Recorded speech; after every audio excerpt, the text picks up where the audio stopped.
तो welcome friends, आप सभी की अपने चैनल यस की में फिर से स्वागत है। बहुत ही इंपॉर्टेंट वीडियो आपके लिए होने वाली है।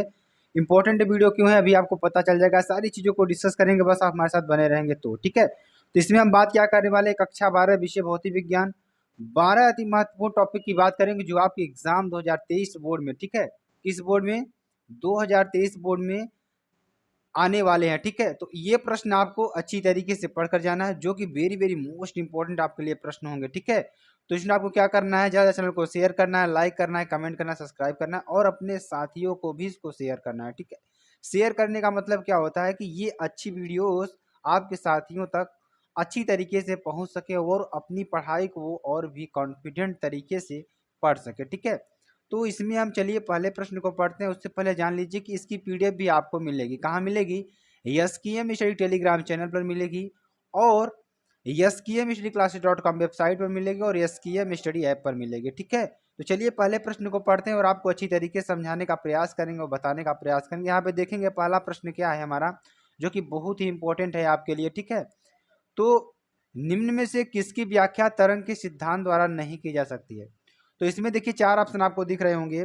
तो इसमें से ठीक है, इसमें से आपको बताना है कि कौन सी ऐसी तरंग है जिस तरंग के सिद्धांत द्वारा, यानी कि निम्न में से किसकी व्याख्या, व्यतिकरण की व्याख्या तरंग के सिद्धांत द्वारा नहीं की जा सकती है, या विवर्तन की, या ध्रुवण की, या प्रकाश वैद्युत प्रभाव की। तो किसकी व्याख्या हम तरंग के सिद्धांत द्वारा नहीं कर सकते हैं? तो यहाँ पे अगर आंसर की बात करें मेरे फ्रेंड्स, आप सभी लोग कमेंट बॉक्स में भी आंसर इसका देंगे। अगर इसके आंसर की हम बात करेंगे तो प्रकाश वैद्युत प्रभाव है। क्या है हमारा? प्रकाश वैद्युत प्रभाव है, जो कि बहुत ही इंपॉर्टेंट है आपके लिए। ठीक है, चलिए अगले प्रश्न को बताते हैं। अगला प्रश्न देखिए क्या है, वेरी वेरी मोस्ट इंपॉर्टेंट है ये भी। ठीक है, तो हाइगेंस के अनुसार प्रकाश तरंगे होती हैं। तो हाइगेंस के अनुसार प्रकाश तरंगे क्या होती हैं उसके बारे में भी चर्चा करेंगे। यांत्रिक अनुदैर्ध्य होती हैं, यांत्रिक अनुप्रस्थ होती हैं, वैद्युत चुंबकीय होती हैं, या आंतरिक गोलीय होती हैं। तो यहाँ पे अगर आंसर की बात करें, आंसर क्या हो जाएगा, यांत्रिक अनुदैर्ध्य होती हैं। क्या होती हैं?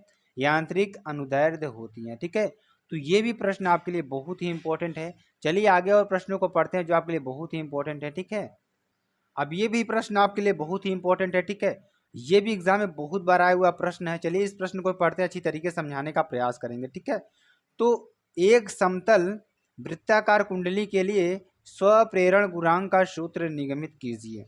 क्या कर रहा है कि एक समतल वृत्ताकार कुंडली, कुंडली कैसी है हमारी, एक समतल में रखी हुई है, किस तरीके से है, वृत्ताकार अवस्था में है। ठीक है, तो इस कुंडली के लिए स्वप्रेरण गुणांक का सूत्र निगमित करना है। तो स्वप्रेरण गुणांक का क्या करना है, सूत्र निगमित करना है, जो आपके लिए बहुत ही इंपॉर्टेंट है। ठीक है, तो माना आर मीटर त्रिज्या तथा एन फेरों की एक समतल वृत्ताकार कुंडली में हम मान लेते हैं कि जो हमारी क्या कुंडली है, इस कुंडली में आपको क्या दिख रहा होगा, जो इसकी यानी कि क्या कर रहा है, जो त्रिज्या है इसकी त्रिज्या हम मान लेते हैं आर मीटर है। कितना? आर मीटर है। ठीक है, तो त्रिज्या इसकी कितनी है, आर मीटर है। उसके बाद क्या कर रहा है कि यन फेरों की एक समतल वृत्ताकार कुंडली में, किसमें, यन फेरों की। ठीक है, मान लेते हैं इसमें फेरे कितने हैं, यन फेरे हैं। ठीक है, तो कुंडली में आई एम्पियर की धारा प्रवाहित हो रहा है। कितने एम्पियर की? आई एम्पियर की धारा इसमें हम प्रवाहित कर देंगे। ठीक है, उसके बाद अतः कुंडली के केंद्र पर चुंबकीय क्षेत्र, कुंडली के केंद्र पर क्या, चुंबकीय क्षेत्र बी बराबर क्या हो जाएगा, आप एक फार्मूला जानते होंगे, बी बराबर क्या होता है, mu zero N I upon two R. क्या होता है? Mu zero N I upon two R. ठीक है, अब देखिए आगे हम पढ़ने वाले हैं, बहुत ही इंपॉर्टेंट पॉइंट आपके लिए आने वाला है। अब आपको कहीं पर जाना नहीं है। ठीक है, बहुत अच्छी तरीके से हम आपको समझाने का प्रयास करेंगे। माना कुंडली के संपूर्ण तल में, मान लेते जो कुंडली है हमारी, इसके संपूर्ण तल में चुंबकीय क्षेत्र भी एक समान है। क्या है? जो चुंबकीय क्षेत्र आपका लग रहा है वो क्या है, एक समान तरीके से लग रहा है। ठीक है, अतः कुंडली से बद्ध चुंबकीय फ्लक्स क्या हो जाएगा, बी बराबर बी डॉट ए। ठीक है, क्या हो जाएगा, बी डॉट ए हो जाएगा। ये चीज आपको याद कर लेनी। अब यहाँ पे देखिए, अब एक कुंडली का क्षेत्रफल, अगर हम वृत्त की क्षेत्रफल की बात करते हैं तो पाई आर स्क्वायर होता है। क्या होता है? पाई आर स्क्वायर होता है। ठीक है, चलिए अब फाई बराबर क्या होता है, बी इंटू ए होता है। ठीक है, तो mu zero N I upon two R into pi R square. तो यहाँ से देखिए फाई का मान हम निकालेंगे।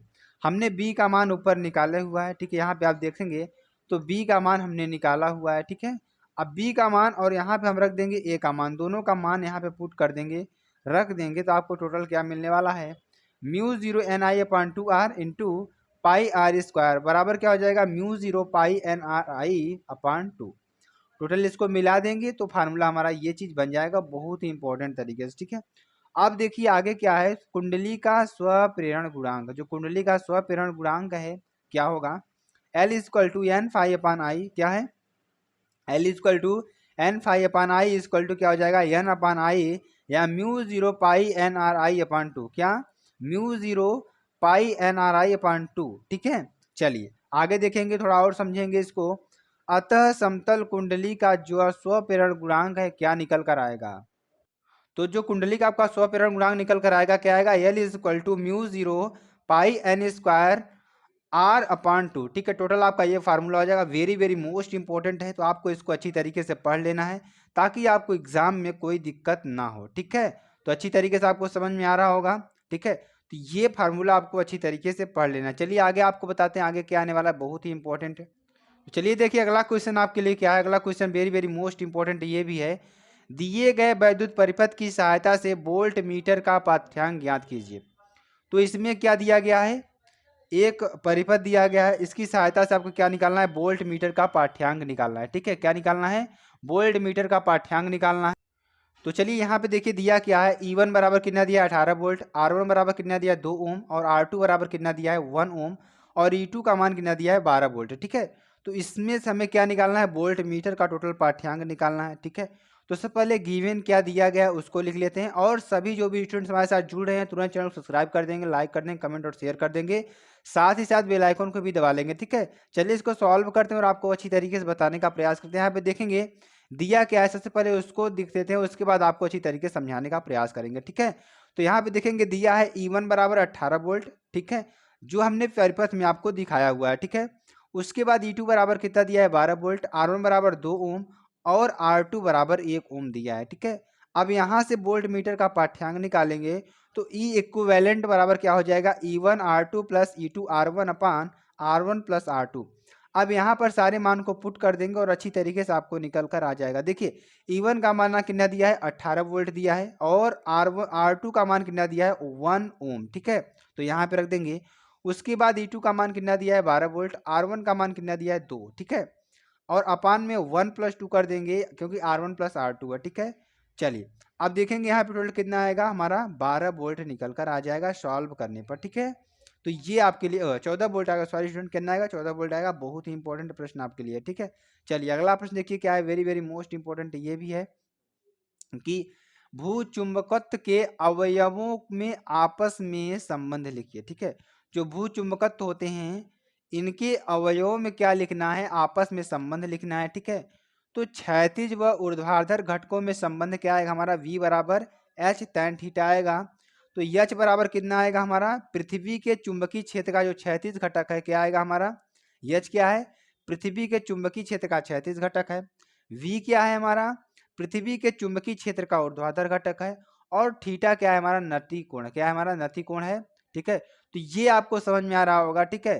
तो क्या हो जाएगा, V बराबर H tan थीटा, इसको फार्मूले को आपको याद कर लेना है, जो भी चीज इसमें दिया गया है उसको भी आपको पढ़ लेना है। देखिए स्टूडेंट्स आपके लिए बहुत ही इंपॉर्टेंट है ये आपके लिए वीडियो होगी, क्योंकि इसमें आपको उन महत्वपूर्ण प्रश्नों को लिया गया जो आपके 2023 बोर्ड में आने वाले हैं, ठीक है। चलिए अगले प्रश्न को पढ़ते हैं जो आपके लिए बहुत ही इंपॉर्टेंट है, और यहाँ थोड़ा और इसको सॉल्व करेंगे तो क्या आएगा, देखिए थीटा tan थीटा बराबर क्या आ जाएगा, V अपान H, ठीक है। और थीटा बराबर क्या हो जाएगा, tan इनवर्स V अपान H, क्या हो जाएगा, tan इनवर्स V अपान H, ठीक है। चलिए अगला प्रश्न देखिए, बहुत ही इंपॉर्टेंट ये भी है, इसी चैप्टर से रिलेटेड आपका प्रश्न होगा, ठीक है।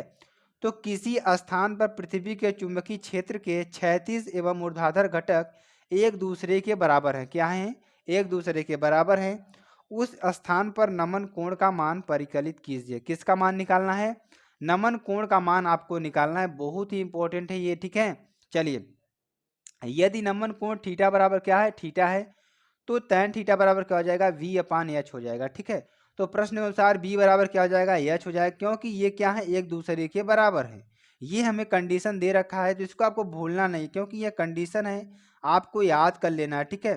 क्योंकि क्वेश्चन में दे रखना है ऊर्ध्वाधर जो घटक है आपका वो क्षैतिज घटक के बराबर है, ठीक है।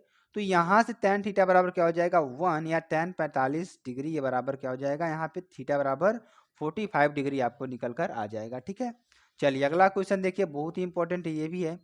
समान तरंग दैर्घ्य और समान आयाम की दो तरंगे किसी बिंदु पर 180 डिग्री कलांतर पर मिलती हैं, वहां पर परिणामी आयाम क्या होगा। ठीक है, तो कह क्या रहा है कि समान तरंग दैर्घ्य और समान आयाम की, यहाँ पे ध्यान देना है आपको, जो तरंग दैर्घ्य आपकी आएगी वो भी समान रहेगी और जो आपका आयाम रहेगा वो भी समान रहेगा। ठीक है, अब देखेंगे दो तरंगे किसी बिंदु पर 180 डिग्री कलांतर पर मिलती हैं। कहाँ पर 180 डिग्री कलांतर पर मिलती हैं, वहां पर परिणामी आयाम क्या होगा। जो परिणामी आयाम हमारा होगा क्या निकल कर आएगा। ठीक है, तो यहाँ पे चलिए इसको थोड़ा सॉल्व करेंगे। ध्यान देने वाली बात क्या है, हमारा जो आयाम है क्या है, समान है, और जो तरंगे होंगी वो एक समान तरंग दैर्घ्य की होंगी।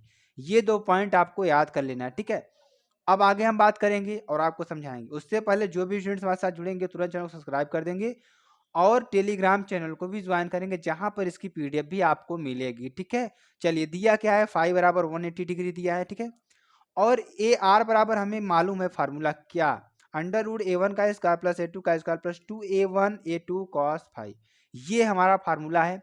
अब यहाँ पर देखेंगे सारे मान हमारे बराबर हैं, तो A1 का स्क्वायर प्लस A2 का स्क्वायर प्लस 2A1 A2 कास 180 डिग्री या कास 180 डिग्री बराबर कितना होता है, -1 होता है। ये आपको याद कर लेना है एक तरीके से। यहाँ पे फिजिक्स का है तो यहाँ पे थोड़ा निकलवाएंगे नहीं, क्योंकि टाइम थोड़ा ज़्यादा लग जाएगा। ठीक है, चलिए आगे आपको बताते हैं। अब देखिए आपके लिए ध्यान देने वाली बात क्या है, अगर हम A1 बराबर A2 कर देंगे तो अंडर रूट देखिए क्या आएगा, हमारा 2A माइनस 2A आएगा। ठीक है, तो यहाँ से AR बराबर हमारा क्या निकल कर आएगा, 0 निकल कर आएगा। ये पॉइंट है आपके लिए, तो बहुत ही इंपॉर्टेंट है।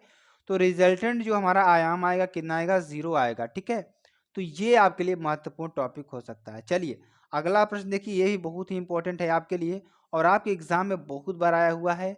ठीक है, 2023 भी बोर्ड में आने की संभावना है। विवर्तन से आप क्या समझते हैं, किसी 2 × 10⁻⁵ मीटर चौड़ी स्लिट पर 5000 एंगस्ट्रॉम तरंग दैर्घ्य का प्रकाश अभिलंबवत पड़ रहा है। ठीक है, विवर्तन प्रारूप में प्रथम निम्नलिखित केंद्रीय उच्चिष्ट से कितनी कोणीय चौड़ाई पर स्थित होगा।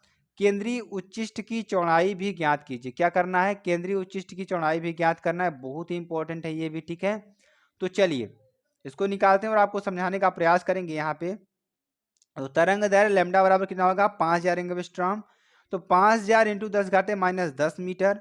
स्लिट की चौड़ाई कितना आएगी हमारी, 2 × 10⁻⁵ मीटर आएगी। यदि प्रथम निम्नलिखित विवर्तन प्रतिरूप के केंद्र से थीटा कोण पर प्राप्त होता है तो ई साइन थीटा बराबर क्या हो जाएगा, यन लैम्डा।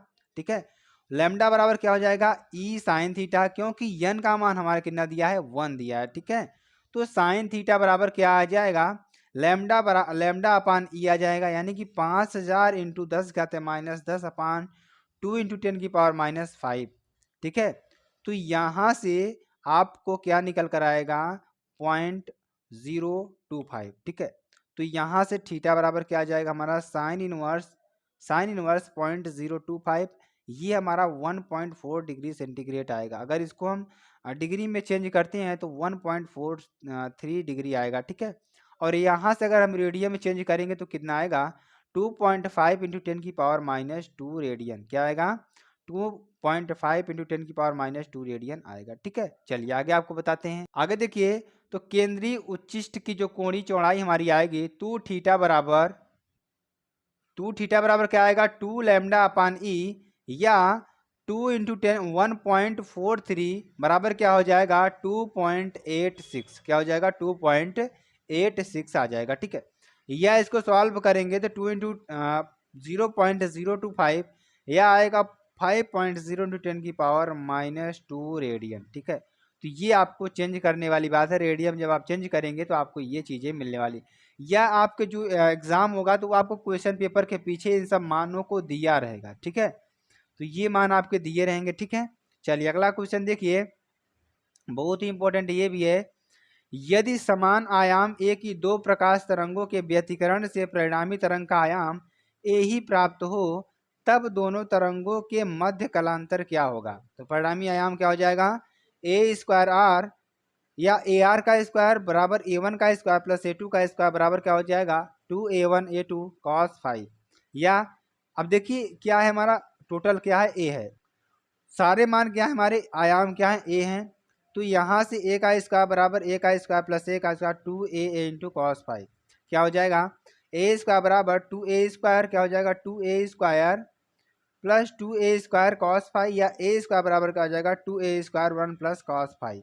ठीक है, क्या हो जाएगा 1/2 1 प्लस कॉस फाइव बराबर क्या हो जाएगा कॉस फाइव बराबर -1/2, या कॉस फाइव बराबर कॉस 120 डिग्री, या कलांतर आपका कितना निकल कर आएगा थीटा बराबर यानी फाइव बराबर 120 डिग्री आपका निकल कर आएगा। ठीक है, ये भी प्रश्न आपको अच्छी तरीके से याद कर लेना है। ठीक है, अगला प्रश्न देखिए, वैद्युत द्विध्रुव के कारण निरक्षीय स्थिति में किसी बिंदु पर वैद्युत क्षेत्र की तीव्रता का व्यंजक लिखिए। तो वैद्युत द्विध्रुव के कारण निरक्षीय स्थिति में किसी बिंदु पर जो वैद्युत क्षेत्र की तीव्रता है E बराबर 1/4πε0 इंटू P/r³ न्यूटन प्रति कूलम होगा। ठीक है, जहां P बराबर क्या है वैद्युत द्विध्रुव आघूर्ण तथा R क्या है द्विध्रुव के मध्य बिंदु से प्रेक्षित बिंदु की दूरी। ठीक है, तो इतने प्रश्न आपके लिए बहुत ही इंपॉर्टेंट है मेरे प्यारे स्टूडेंट्स। आपको इन सभी प्रश्नों को अच्छी तरीके से पढ़ लेना है, रट लेना है, जिस भी तरीके से वो आपको पढ़ लेना है। ठीक है, और इसी तरीके से और वीडियो पाने के लिए आप चैनल को लाइक कर सकते हैं, शेयर कर सकते हैं, सब्सक्राइब कर सकते हैं। ठीक है, और इसकी पीडीएफ भी आपको मिल जाएगी SKM टेलीग्राम चैनल पर। तो स्टूडेंट आपको वीडियो कैसे लगी कमेंट से बता दीजिएगा। फिर मिलते हैं नेक्स्ट वीडियो में नए टॉपिक के साथ, तब तक के लिए जय हिंद जय भारत।